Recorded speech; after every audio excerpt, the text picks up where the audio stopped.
ذات نبر بريزيدنت تግራይ ናይ ሕዚ ኣማኻሪ ቀዳማይ ሚኒስትር አቶ ጌታቸው ረዳ ኣብ ዞባ ምዕራብ ትግራይ ዘካይዶ ዘተ ብቪድዮ ወጽሎም አቶ ጌታቸው ረዳን ፕሬዝደንት ክልል ኣምሓራ አረጋ ከበደን ኮሎኔል ደመቀ ዘውድን በሓደ ተራኺቦም ምስ ናይ ወልቃይት ኣስመላሽ ኮሚቴ ዝበሃል ጸረ ትግራይ ጉጅለ ዝገብሩ ወዘተ ዝለሓኹ ቪድዮ ክንነግረኩም ኢና ክቡራት ተኸታተልትና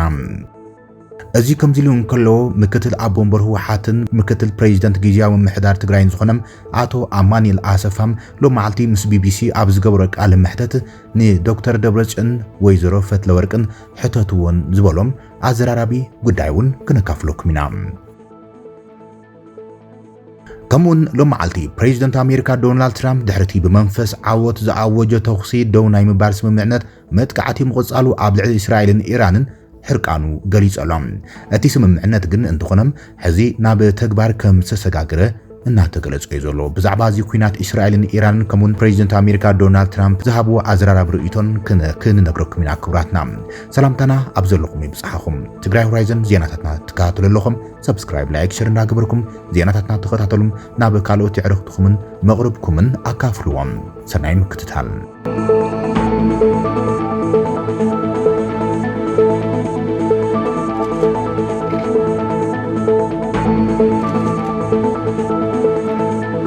ذات نبر بريزيدنت تግራይ ናይ ሕዚ ኣማኻሪ ቀዳማይ ሚኒስትር አብይን አቶ ጌታቸው ረዳም ኣብ ዞባ ምዕራብ ትግራይ ዘካይዱ ዘተ ቪድዮ ወጽሎም አቶ ጌታቸው ረዳን ፕሬዝደንት ክልል ኣምሓራ አረጋ ከበደን ኮሎኔል ደመቀ ዘውድን በሓደ ተራኺቦም ምስ ናይ ወልቃይት ኮሚቴ ኣስመላሽ ዝበሃሉም ጸረ ትግራይ ጉጅለታት ኣብ ዝገብርዎ ዘተም ተመዛበልቲ ትግራይ ናብ መረቦቶም ዝመለሱሉ መንገዲ ዘተሞሎም ኣብቲ ዝለሓኸ ዘተም አቶ ጌታቸው ረዳም ብዝኾነ ይኹን መንገዲ ተመዛበልቲም ናብ ዓዶም ንምምላስ ኩናት ክተርፍ ከም ዘለዎን ዳግም ምቅታል ከይፍጠር ግልጽን ፊት ንፊት ነቲ ዝነበረም ምጥርጣር ንምፍራስን ዘዓለመ ዑደት ከም ዝኾነ ገሊጽሎም ወገን ህዝብ ትግራይ ዋና አጀንዳኡ ሰላም ምዃኑ ዘረደ አቶ ጌታቸው ረዳም ይኹን እምበር ጉዳይ ተመዛበልቲ ወግናት ንፖለቲካዊ መዋገይም ዝጥቀም ኃይሊ አሎ ግን ይኹን እምበር ተመዛበልቲ ዘለዎ ኩነታቱን ሓቲቶም ዘይፈልጡን ስልጣን ጥራሕ መነጽሮም ዝገብሩን ኣይረኣይኹም ዝኾነ ሕቶ ምዝህልወኩም ብመሰረት ሕገ መንግስቲ ሕጋዊ ብዝኾነ መንገዲ ክርአ ኣለዎ ኢልዎም እቲ ዋና ጉዳይ ተመዛበልቲ ብሰላማዊ መንገድን ውሕስን ብዝኾነ መንገዲ ናብ ዓዶም ቀልጢፎም ክምለሱ ኣለዎም ዝብል ምዃኑ አቶ ጌታቸው ረዳ ተዛሪቡም የወልቃይት ህዝብ ነው ካላመንኩ በስተቀር የሆነ ወሬት ያማተርኩ የምሰራው ስራ እንዳላችሁት ሌላ የመገዳደል አዙሪት ውስጥ ነው የሚከተል ሰው የኔዎቹ ሰዎች ብዙም ደስ አላቸው እንደዚህ አይነት ነገር ያው እንደምትከታተሉት ነጋሪት ተሰምቷል ግን ዋናው ነገር የትግራይ ህዝብ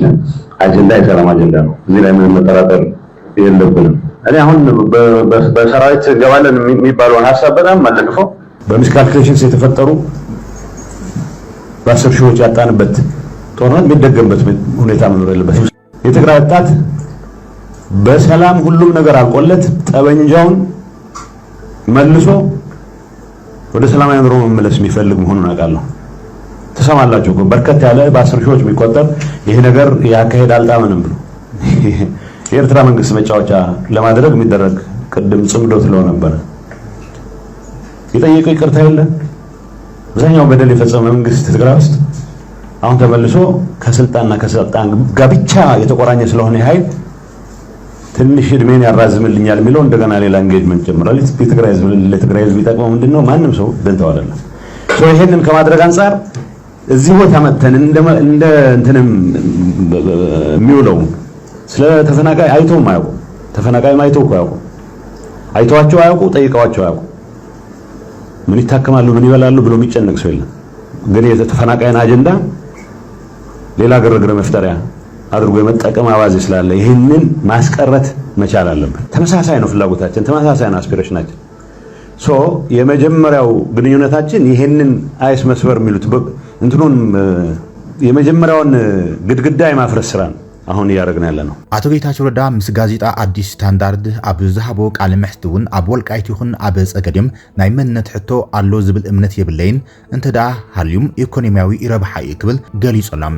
አቶ ጌታቸው ረዳ ንአዲስ ስታንዳርድ ኣብ ዝሃቦ ቃል ኣብ ወልቃይት ይኹን ጸገድ ናይ መንነት ጉዳይ ኣሎ ኢለ ኣይኣምንን እዮም ኢሎም ቁጠባዊ ረብሓ ዝምልከት ግን ሕቶ ከም ዘሎ እፈልጥ የክብል ተዛሪቦሎም በ16 ሰነ 2017 ኣብ ሕሞራ ዝተኻየደ ዘተስዒቦም ኮርፖሬሽን ሚዲያ ኣምሓራ ወይ ድማ አሚኮም ነቲ ኣማኻሪ ቀዳማይ ሚኒስትር ጉዳያት ምብራቕ ኣፍሪካ አቶ ጌታቸው ረዳ ሕቶ መንነት ህዝቢ ወልቃይት ግቡእ እዩ ኢልና ንኣምን ዝብል ጸብጻቡ ነጺጎሎ አቶ ጌታቸው ሎሚ 17 ሰነ 2017 ፍርቂ መዓልቲ ካብ ዓውዱ ጽሑፍ ወጻኢ ተገይሩ እቲ ዜና ተሰናድኡ ክብል ነቲ ናይ ኣምሓራ ሚዲያ ኮርፖሬሽን ዜና ነቂፎሎም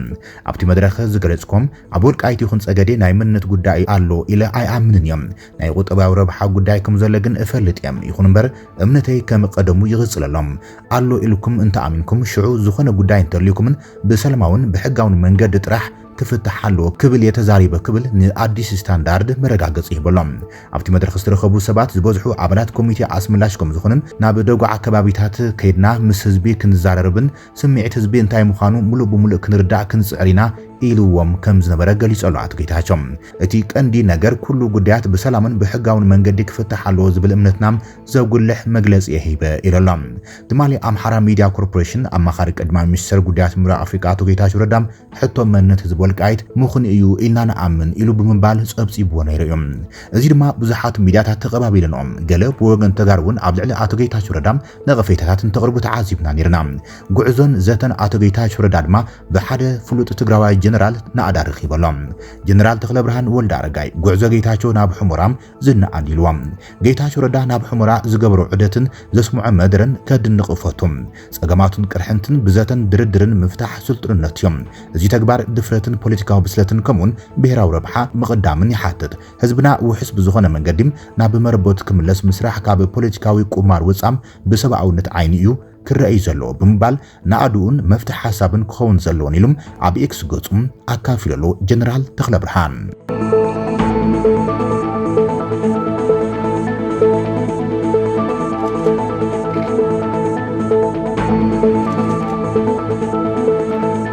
እዚ ከምዚሉን ኩሉ ድማ ምስ ቢቢሲ ቃለ ምሕት ዝገበረ ምክትል ኣቦ ወንበር ህወሓትን ምክትል ፕሬዚደንት ጊዜያዊ ምምሕዳርን አቶ ኣማኒኤል ኣሰፋም ተመዛበልቲ ወገናት ዛጊድ ዘይተመለሱሉ ምክንያት ነበር ጊዜያዊ ምምሕዳር ጌታቸው ረዳ መሰረታዊ ብሔራዊ ረብሓታት ህዝቢ ትግራይ ኣብ ምህጋር ይሕሊፎም ስለዚ እዚ እቲ ሓደ ጸገም ነይሩ ብምባል ይገልጽሞም መንግስቲ ፌደራል እውን ቅንዕና ይጎድሎ እዩ ብምባል ይገልጽ ኣብ ስምምዕነት ፕሪቶሪያን ላዕላውነት ትግራይ ንተመዛበልትን ስደተኛትን ተጋሩ ዝምልከት ግልጽ ዝኾነ ሓላፍነት ተቐሚጡ እዩ ዝበለ አቶ ኣማኒኤል እዚ ማለት ኣብ ትግራይ ወሪሮም ዘለዉ ሓይልታት ካብ ሰራዊት ምክልኻል ወጻኢ ዘሎም ካብ ትግራይ ክወጹ ከም ዘሎም ብዚያ ኣገባብ ዝተተኸለ ምምሕዳር ክፈርስ ሓደሽቲ ሰፈርቲ ክወጹም ስለዚ ተፈናቐልትን ተመዛበልትን ኣብ ስደት ዘለዎ ወገናትን ድማ ድሕነቶም ተሓልዮም ሓላፍነት ክወስድ ግቡእ ኣለዎ ብምባል ንመንግስቲ ፌደራል ገሊጹሎ አቶ ኣማኒኤል ስለዚ እዚ ክፍጸም ኣይከኣለን ኣብኡ ዘለዉ ሓይልታት እንከይወጹም ናብ ሪፈረንደም ክኸዱ ፕላን ወጽሎም እቲ ጸንሐ ጊዜያዊ ምምሕዳር ድማ እዚ ፕላን ከውጹ እንከሎም ኣካል እቲ ምንቅስቓስ እዩ ኮይኖም መንግስቲ ፌደራል ካብ ስምምዕነት ፕሪቶሪያ ብዘፈንገጠ መልክዑም ኣብ ምዕራብ ትግራይ ሓደሽቲ ዕጡቃት ይሰልጥነሎም ስለዚ ውሽጣዊ ጸገምን መንግስቲ ኢትዮጵያ ንስምምዕነት ፕሪቶሪያ ብቕንዕና ዘይምትግባርን እዞም ወገናት ከምቲ ዝፈርሕዎ ዘሎም ከምቲ ንፈርሕ ዘለና ንሓምሻይ ክረምቲም ኣብ መዕቆቢ ጣብያታት ኣብ ብጣዕሚ ጽጉም መነባብሮም ከይሕልፉ ስጋኣት ተፈጢሩሎ ክብል ገሊጾሎም ህወሓት ጉዳይ ተመዛበልቲ ከም ጅሆ ሒዙም ቅድሚ ምምላስ ተመዛበልቲ ድሕነት ውድብ ዝብል ዝቐርበሉ ክሲ መሰረት ብምግባር እውን ንከብርሆ ዝተሓተተ አቶ ኣማኒኤል ኣሰፋም መንግስቲ ኢትዮጵያ እቶም ዝወረሩ ሓይልታት እንከይወጹም ዕጥቂ እንከይፈትሖም ሓደሽቲ ሰፈርቲ እንከይወጹም ድሕነት ናይቲ ከባቢ እንከይተረጋገጸም ናብኡ ክምለሱ እዩ ዝደልዮም ንሕና ከዓም እዚ ንድሕነት ተፈናቐልትና ኣብ ሓደጋ ዘእትዮም ብተግባር እውን ኣብ ጸለምቲ ርኢና ኢና ስለዚ ከምኡ ኣይኮነን ክኸውን ዘሎም ክምለሱ እንተኮይኖም ኣብኡ ዘለዉ ዕጡቃት ዕጥቆም ይፍትሖም ይውፁ ዝተጣይሹ ምምሕዳራት ይፍረሱም እቶም ሓደሽቲ ሰፈርቲ እውን ይውጹም ስለዚ ድሕነቶም ተሓልዮም ይመለሱ ኢና ንብል ዘለና ይብል አቶ ኣማኒኤል ስለዚ ነዚ ስለዘይተቐበሎም ህወሓት ከልኪልዎም ኢሉ ይዛረበሎም ብተመሳሳሊ እቲ ቅድም ኢሉ ዝነበረ ናይ ጊዜያዊ ምምሕዳር ኣመራርሓ እውን ነዚ ዘረባ ይደግመሎም ምክንያቱ ኣብ ጸለምቲ እዚኣ ገይርዋ ህዝብና ኣብ ሓደጋ ወዲቑ ዳግም ተመዛቢሉ እዮም ስለዚ ከምታ ናይ ጸለምቲ ዘይትኸውን ኢሉ ስለዝኣምን እዚኣ ይብለሎም ንሕና ተመዛበልቲ ከይምለሱ ንገብር እንታይ ንምርካብ ክብል ብሕቶ ይምልስ ኣቦ ወንበር ህወሓት ዶክተር ደብረጽዮንን ሓላፊት ቤት ጽሕፈት ወይዘሮ ፈትለወርቅ ገብረ እግዚአብሔርን ተመዛበልትና ውድብና እንተ ዳኣ ዘይተመሊሱም ኣይንምለስን እዮም ዝብሉ እናበሎም ኣካል ፖለቲካዊ ምንቅስቃስኩም ዝግበር ዘሎ ተባሂሉ ዝተሓተ ኣቶ ኣማኒኤል ንሱ እቶም ዝበሉ ሰባት እንታይ ክብሉ ከም ዝደለዩም ነቶም ከምኡ ዝበሉ ሰባት ንዕኦም ምሕታትዮም ንዓይ ዝምልከተኒ ኣይኮነን ክብል ሓጽር ዝበለ መልሲ ሂቡም ኣቶ ኣማኒኤል ብምቕጻል እቲ ምክትል ፕሬዚደንት ዝኾነሉ ጊዜያዊ ምምሕዳር እውን ዝገብሮም ዘሎ ስራሕቲ መሰረት ብምግባር እቲ ስራሕ ዘሎ እኮ ስምምዕነት ፕሪቶሪያ መሰረት ጌርካም ምስ መንግስቲ ኢትዮጵያን ማሕበረሰብ ዓለምን ምስራሕ ምስ ህዝብኻ ምስራሕ ካብኡ ዘለዎም ስትራቴጂካዊ ዓቕምታት ነዚ ጉዳይ ዝምልከቶም ኣካላት ህወሓት ሰራዊት ትግራይ ጊዜያዊ ምምሕዳር እዮም ነዚ ጉዳይ እዚ ዝለዓለ ሓላፍነት ዝወስዱም ነቲ ሰላም ማእከል ጌርና ንሰርሕ ለና ተመዛበልቲ ንዘልዕልዎ ሕቶም ድማ ከም ጊዜያዊ ምምሕዳር ንዕኡ ደጊፉ ንዕኡ መሰረት ጌርና ከዓ ንሰርሕ ለና ኢሉም ብዛዕባ ስራሓቶም ኣብሪሆም ምስ መንግስቲ ፌደራል ዝገብርዎ ድርድር እንተልዩውን ዝተሓተተ ኣቶ ኣማኒኤል ብመሰረት ስምምዕነት ፕሪቶሪያ ፓነል ሕብረት ኣፍሪቃ ኣይተኣከበን ብተረጋጋሚ ጻውዒት ቀሪብሉ ብተረጋጋሚ ካብ ትግራይ ደብዳቤታት ተጻሒፍሉ ግን ኣይተኣከበን ምስ መንግስቲ ኢትዮጵያ ኣብ ዝህሉ ክልቲኣዊ ርክባት ግን ጊዜያዊ ምምሕዳር ነቲ ጉዳይ የልዕሎ እዮም ተመዛበልቲም ናብ መርበቶም ንክምለሱ ከዓ ይሓትት እዩ ዘሎ ኢሎም ክሳብ ሕዚ ዝተኸዱ ክያዶታት ን5 ዓመታት ዝኣክል ተመዛበልቲ ናብ መርበቶም ክመልስ ኣይከኣለን ካብ ሕዚ እንድሓር እንታይ ኢኹም ክትገብሩ ተባሂሉ ብቢቢሲ ዝተሓተተ ኣቶ ኣማኒኤል ኣይተመለሱን እወ ኣይተመለሱን ተመዛበልቲ ኣብ ጸገም እዮም ዘሎም ንሪኦ ዘለና ጸገም እዮም ናይ ህዝቢ ትግራይ ጸገም እዮም ናትና ጸገም እዮም ዘሎ መማረፂ ክልተ እዮም እቲ ሓደ ምስ መንግስቲ ኢትዮጵያ ተቀራሪብካ ኩሎም ናይ ሰላም መንገድታት ምጽንቃቅ እዩ ወይ ከዓ ብዘይ ሰላማዊ መንገዲ ምኻድ እዮም ሕዚ ዘሎ እቲ ዝሓሸ መማረፂ ግናም ብሰላማዊ መንገዲ ስምምዕነት ፕሪቶሪያ ጌርካም ምስራሕ እዩ ንሱና ንገብር ዘለና ይብል እቲ ብዘይ ሰላማዊ መንገዲ ዝበሎ ነገር ከብር ዝተሓተተ ኣቶ ኣማኒኤል ብዘይ ሰላማዊ መንገዲ ዳኣ ስምምዕነት ፕሪቶሪያ ተፈሪሱም ኩናት እዩ ዝኸውን ንሱ ከዓ ይዋፅን ህዝቢ ትግራይ ጆኖሳይድ ዝኸፈለሉ ከቢድ ኩናት ህዝቢ ትግራይ ጆኖሳይድ ዝኸፈለሉ ከቢድ ኩናት ስለ ዝኾነም ናብኡ ከይንምለስ ናብ ኩናት ከይንኣቱ ኢና ንጽዕር ዘለና ክብል እዩ ምክትል ኣቦ ወንበር ህወሓትን ምክትል ፕሬዚደንት ጊዜያዊ ምምሕዳርን ኣቶ ኣማኒኤል ኣሰፋም ንቢቢሲ ተዛሪቡ ዘሎ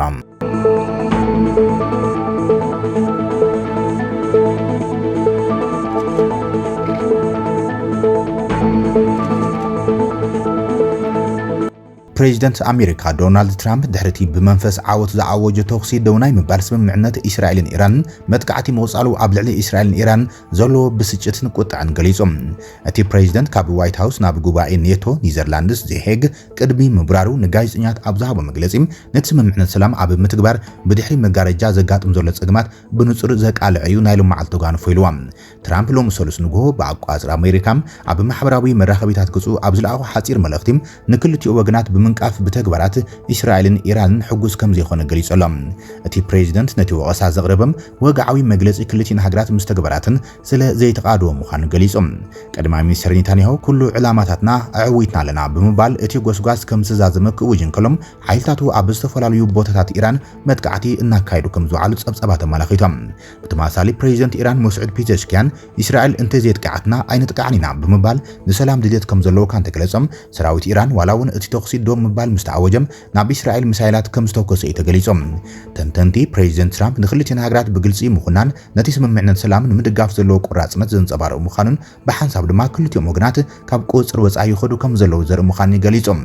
መግለጺ ትራምፕ ኣብ ልዕሊ ክልቲን ሃገራት ተወሳኺ ዲፕሎማስያዊ ጸቕጢ ክፈጥር ተጽቢት ዝግበረሉ ዘሎ ኮይኖም ተጻብኦታት ሙሉእ ብምሉእ ደው ክብልን ስምምዕነት ሰላም ናብ ምትግባርን ዘብጽሕ ድዩ ኣይኮነን ግን ኣብ ዝቕጽሉ መዓልታት ክረኣዮም ፕሬዚደንት ዶናልድ ትራምፕ ኣብ ናይ ሎማዓልቲ መልእኽቱም ንእስራኤል ኢራን ንምጥቃዕ ዝለኣኸቶም ቦምባታት ከይድርቦይን ኣብ ረርቲ ነፈርቶም እውን ንገዛኹም ተመለሱ ክብልዎምን ንሰበ ስልጣናት ቴል ኣቪቭ ጸዊዕዮም ቀዳማይ ሚኒስትር እስራኤል ቤንያሚን ኔታንያሁ ድማ ጸኒሖም ምስ ፕሬዚደንት ትራምፕ ተዘራሪብና ቦምባታት ካብ ምድሪ ባይ ተቆጢብና ኣለና ኢሎም እንተኾነ ግና ነፈርቲ ውግእ እስራኤል ሎሚ ቀትሪ ንሰሜናዊ ክፋል ከተማ ቴህራን ከም ዘጥቃዕን ንስርዓት መቋፀሪ ኣየር ራዳር ሰራዊት ኢራን ከም ዝወቕዓ ማዕኸናት ዜና ኢራን ጸብጺበን ኣለዋ ነዚ ብፕሬዚደንት ዶናልድ ትራምፕ ተበግሶ ኣብ መንጎ እስራኤልን ኢራን ዝተበጽሐ ተኽሲ ዶም ናይ ምባል ስምምዕነት ጽዒብ ድማ ኣብ ርእሰ ከተማ ኢራን ቴህራን ብኣማይ ተሽሓት ዝቑጸሩ ነበርስታ ከተማ ናብ ጎደናታት ወፂኦም ሓጎሶምን ፍናን ሰራዊቶምን እናገለጹም ዝርከቦም